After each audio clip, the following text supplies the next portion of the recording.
बालापनमा क्या साथीहरू हजुरहरूले यस्तरी खानुभएको थियो कि खानुभएको थिएन। हामीले त बहुत खान्थ्यौँ कि तितो तितो जा मिठो मिठो आ तितो तितो जा मिठो मिठो आ भन्ने यस्तो गर्ने घाँस काट जाने काँक्रा बहुत फल्ने माइत उनीहरूलाई बहुत काँक्रा फाल्थ्यो। त्यो ठाउँमा त बहुत काँक्रा फल्ने क्या हाम्रो माइती गाउँतिर। अहिले त अब कहाँ पाउने हो र, अहिले त किनेर खानुपर्छ, यहाँ त हुँदैन।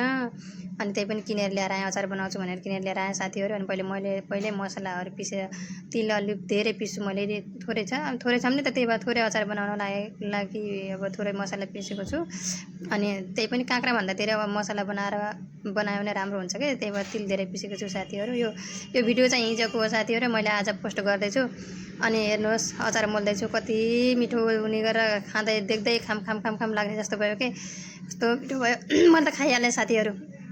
अनि स्वादै लागेको छ, त्यही भएर घाँटी अलि बसेको छ कि बोल्न मिलिरहेको छैन। अनि आज हाम्रो नास्ता भनेको त्यही हो साथीहरू, रोटी अनि अचार चिया।